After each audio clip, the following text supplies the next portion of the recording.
As the years pile up like chapters in a well-worn book, our bodies begin to speak, a language we don't always know how to read. It's rarely a shout, nothing as obvious as a stabbing pain or a gasp for air.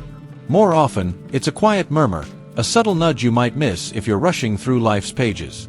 A twinge that flickers and fades, a heaviness that settles like dusk, or an itch that lingers, soft but insistent, like a memory you can't place. We've all been there, dismissing it as dry skin, a restless night, or just the inevitable creaks of growing older. But what if that itch isn't a passing irritation? What if it's your body's tender whisper, a signal flare in the dark, urging you to lean closer and listen? As we age, those stubborn itches, especially in certain corners of ourselves, might carry secrets deeper than the surface. They could be tied to hidden struggles that, if ignored, might quietly rob us of the vitality, clarity, and joy we still have time to claim. Stay with me through this journey, because by the end, we'll uncover 4 places where a chronic itch might be your body's desperate plea for attention. This isn't just about soothing a scratch, it's about decoding the messages, stepping into action, and maybe even rediscovering a strength or peace you thought had slipped away. Before we begin, if this resonates with you, I'd be so grateful for a like. It's a small way to help me keep sharing these stories for life's later seasons. If you're new here, hit subscribe and tap that bell so we can walk this path together. And let me know you're here. Drop a 1 in the comments if you're vibing with this, or a 0 if I need to tweak something for next time. Ready? Let's tune in to what your body's been trying to say. Number 1. The relentless itch on your lower legs. Imagine a crisp autumn morning in Boise, Idaho, where the air smells of pine and the leaves glow gold against a sky turning sharp with winter's edge.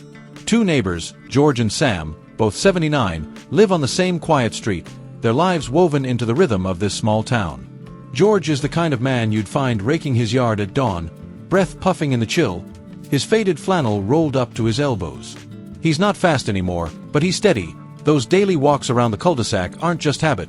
They're a promise he made to himself after his doctor's stern words about cholesterol decades back. He lost his dad to a heart attack at 62, a wound that still aches when the wind blows cold. So he checks his legs like a ritual, running his hands over his calves, feeling for anything off. Lately, he's been smiling to himself. No strange tingles, no nagging itches. Just the quiet hum of a body still in tune. Sam's story feels heavier. He was a long-haul trucker once, a king of the open road, hauling freight across the West under star-strewn skies. Now, retirement has tethered him to a sagging armchair, the remote his scepter, a chipped mug of instant coffee his crown. His hips groan when he stands, his energy leaks away like a slow tire, and he's quieter than he used to be. Over the past year, something shifted. An itch has taken root across his calves and ankles, sharp and stubborn, flaring after hours in that chair or waking him in the dead of night. At first, he blamed Idaho's dry bite, grabbing lotion from the dollar store and smearing it on thick. But it's relentless. No rash, no bites, just skin that looks fine yet screams for relief. He scratches absently, half asleep, wondering why it won't let him rest. What Sam doesn't realize, and what might catch you off guard, is that this isn't just winter's doing. Doctors have traced persistent lower leg itching, especially in folks past 70, to a subtle but serious signal: circulation trouble, like peripheral artery disease, PAD. It's when plaque clogs the arteries feeding your legs, choking the flow of oxygen-rich blood. The skin starves, dries, cracks, nerves misfire, sparking that maddening itch. Think of your legs as a riverbed. When the current slows to a trickle, the earth splits, desperate for water. For Sam, this itch isn't just a nuisance. It's his body begging for movement, for care, a voice he's yet to hear. The stakes climb higher than sleepless nights. Poor circulation doesn't stay in the legs, it spreads its shadow. Walking a block leaves him winded, calves cramping like knotted rope. His skin thins, bruising at the lightest bump, a fragile map of purple blooms. And the heart, it labors harder, pumping against a sluggish tide. Studies link PAD to heart attacks, strokes, even a fog that creeps into the mind as the brain hungers for oxygen. George's walks keep his river running clear. For Sam, this itch is a fork in the road. Ignore it, and the path narrows. Heed it, and he might rewrite his story. But here's the light breaking through. It's not too late. A 15-minute shuffle to the mailbox, feeling the crunch of leaves underfoot, could stir that blood back to life. Ankle rolls during the evening news, or propping his feet on a pillow with a sigh of relief, might ease the strain. Swapping greasy TV dinners for a handful of tart berries or crunchy walnuts could start clearing those arteries. If the itch digs in, a doctor's visit, maybe a simple test, could catch Pad before it steals more. That itch isn't a verdict, it's a call to arms, a chance for Sam to fight for mornings where he feels alive again. If your legs are whispering too, don't turn away. Comment 1 below if you're still with me. I'm so glad you're here. Number 2. The elusive itch across your upper back. Have you ever felt an itch you can't reach? It's a phantom tease, dancing along your spine, daring you to chase it. In Asheville, North Carolina, 2 women, Clara and Evelyn, both 74, know that maddening itch too well. Clara's a retired nurse, a woman carved from resilience. She still greets the dawn by her kitchen window, sipping water as the Blue Ridge Mountains catch the first pink light. Her life's a quiet discipline. Annual checkups where she nods at good numbers, a plate of greens and grilled chicken she savors slow, a stretch each morning to keep her joints from stiffening. Her skin glows soft, her sleep comes easy, no itches to haunt her dreams. Evelyn's world feels dimmer. She was a librarian once, her days steeped in the hush of books and the rustle of pages, a life of quiet wonder. But now, she's unraveling, exhausted even after hours in bed, her feet swelling like dough by evening. And then there's the itch, blooming across her upper back, right between her shoulder blades where her fingers can't reach. It flares at night, a deep, restless ache that gnaws at her peace. She's tried it all, new detergents with floral promises, thick lotions that smell of lavender, even a wool sweater swapped for cotton. Nothing quiets it. It's not just an annoyance, it's a thief, stealing her rest, leaving her frayed and lost in a fog she can't shake. What Evelyn doesn't know is that this itch might run deeper than her skin can tell.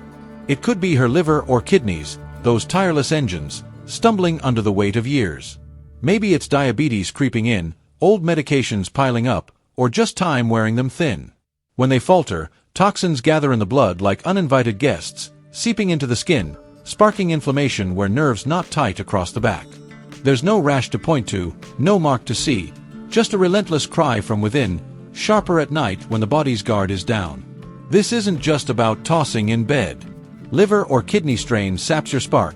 Legs grow heavy, thoughts blur, the heart beats harder to keep up. Research warns it can trim years, turning them brittle and small. But Evelyn's not at the end of her tale. A blood test could peek at her organ's pulse. More water, cool and clear, less processed junk, a pause from that nightly glass of wine could lighten the load. Clara's diligence keeps her steady. For Evelyn, this itch is a gentle prod, to listen, to mend, to reclaim the stillness of her nights. If your back's murmuring too, don't brush it off. Comment 2 if this stirs something in you. I'm honored you're still here. Number 3. The restless itch on your scalp or neck. In a sun-bleached corner of Austin, Texas, 2 men, Walter and Henry, both 77, carve out days that feel worlds apart. Walter's a retired teacher, a man of small rituals. Mornings spent kneeling in his scrappy vegetable patch, coaxing tomatoes from the earth, evenings on his porch with iced tea sweating in his hand. He calls his son most nights, their laughter drifting over the line, tethering him to something warm. He's no preacher of health, but he's rooted, sunlight on his face, connection in his bones. His scalp stays calm, his neck unbothered. Henry's different, carrying a weight he can't name. He ran a hardware store for decades, hands rough from fixing what others broke. Retirement landed like a punch. Days melt into TV static and old westerns, his workshop a graveyard of dust and rust. Sleep dodges him, his mind a tangle of worries he can't unravel, bills, the world, the silence. Then the itch came, first a tickle at the crown of his head, then a crawl down his neck. It's relentless now, a torment that grows claws. New shampoos sting, fresh pillows mock him, and he scratches until his skin's raw, only for it to return with the dawn. This isn't a bad hair day or a dry spell.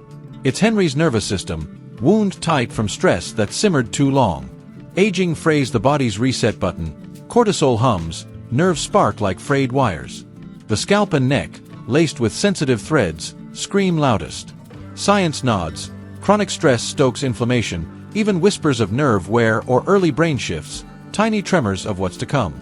This itch isn't just skin deep, it's Henry's soul begging for a breath. But Henry found a crack of light. A walk in the thick Texas heat, sweat beading on his brow, loosened the knot. A call to an old buddy, voices rough with years, brought a grin.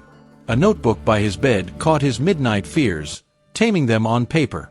Slowly, the itch softened, his sleep crept back. Walter's garden anchors him. If your scalp's restless, peek at your stress. A deep breath, a step outside, a friend's voice might hush it. Comment 3, if you're still riding along, your presence means the world. Number 4. The persistent itch over your chest or belly. In a rain-soaked town outside Portland, Oregon, 2 women, Ruth and Margaret, both 82, face the gray days with different fires. Ruth's a former baker, her kitchen still a sanctuary, oatmeal simmering, cinnamon dusting the air. She cooks less now, but it's a quiet rebellion. Salmon flecked with dill, a scattering of almonds, an orange peeled slow, its juice bright on her fingers. Each bite's a stand against time, a vow to keep her flame lit. Margaret's fading into the mist. Cooking's a burden now. Crackers and weak tea prop up her days, her appetite a ghost. Then the itch arrived, across her chest, down her belly, tender and fierce, like a storm beneath her skin. Creams slide off, soaps fail, nothing holds it back. It's not just age's wear, it's her body crying for what's missing. Digestion slows with the years, siphoning less B12, zinc, the good fats that keep us whole. Skin parches, nerves twitch, strength seeps away. There's no growl of hunger, just a silent unraveling she can't see. Yet the fix is close. A scrambled egg with a sprinkle of salt, a spinach smoothie humming in the blender, a multivitamin popped with her tea. Small stitches could mend Margaret's itch, clear her haze. Ruth thrives on her careful plates. If your torso's tingling, glance at your table. It's not too late to stoke your fire. Comment 4, if this lands with you, thanks for staying through the rain. So, what's your body been whispering to you? Maybe a leg itch aching for a walk, a back itch hinting at strain, a scalp pleading for calm, or a belly starved for care. These aren't just quirks, they're your story calling out. You've got the keys now. Listen close, take a step, claim your days. Tell me below, what's one thread you'll pull from this, and how will you weave it in? A stroll at dusk, a glass of water by your side, a call to the dock? Your voice sparks us all. If this stirred you, hit like, share it with someone who needs it, subscribe if you want more, we're in this together. See you next time, when the whispers turn to song.